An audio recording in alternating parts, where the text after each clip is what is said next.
And there it is. Okay, so the next morning we've got these 4 motor mounts on here, and we're going to stick this thing all back together again. It goes back together pretty easy.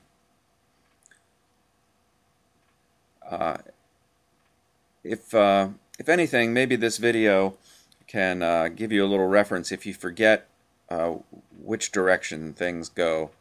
I've always found it helpful to be able to go back to some photograph or other, particularly something as simple as this, you know, how these washers go and then the screw goes down on top. And it seems obvious watching it in this way, but it wasn't so obvious when I was doing it. And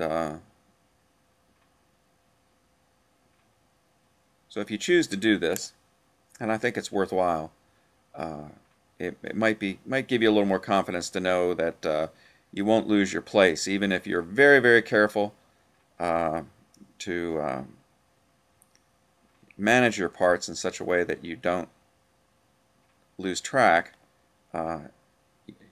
You do have it in the back of your mind. You've got a little reference point here, assuming I'm putting it back together correctly.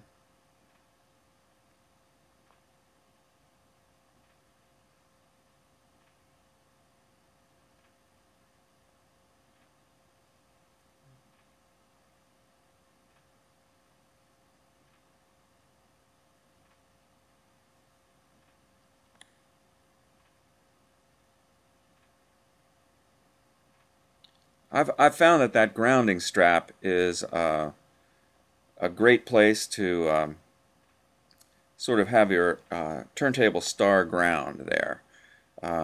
Ground the tone arm there, and then from there go to the phono preamp. That may not be high fidelity orthodoxy, but it's worked well for me. And if you don't ground the motor to your phono preamp, it might not do anything, but you often end up with some kind of hum that you can't figure out what the heck's going on. I really like these little needle-nosed vice grips.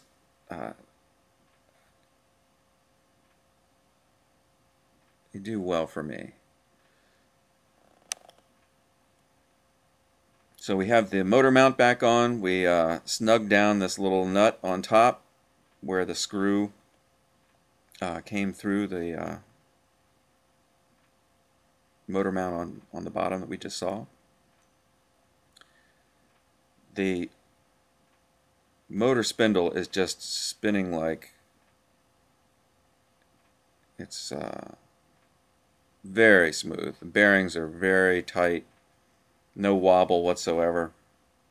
This particular L37 is a low mileage unit. I think I've handled quite a few of these things, and this maybe is the one that was in the best shape. The idler wheels themselves are pretty hard. I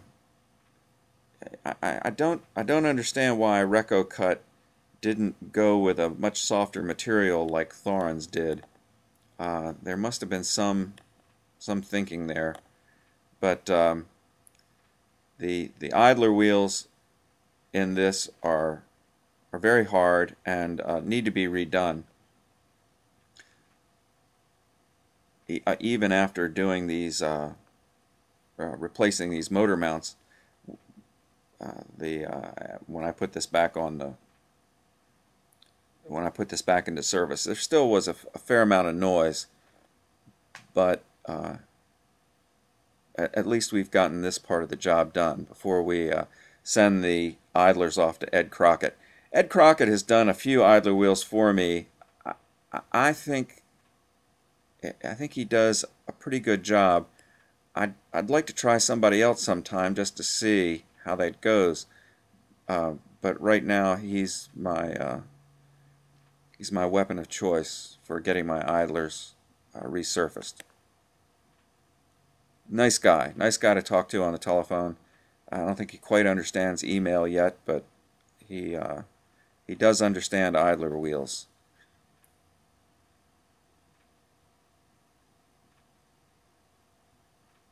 Probably wonders what all this is about. Sometimes I wonder what it's all about. Sometimes that Technics 1200 just seems awfully nice. Sometimes I don't even want to look at it.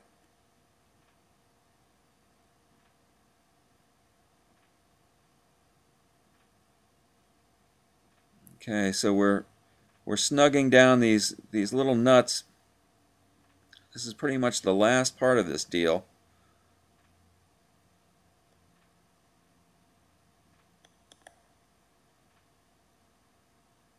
And these nuts, I believe, are all thin-walled. There's probably some technical name that I don't know, having to do with these nuts that are used for light duty. And there's that can of birdseed. I forgot what happened to that. Okay, looks like we're all done. So we're going to go downstairs and have a Bloody Mary and put this thing back into service.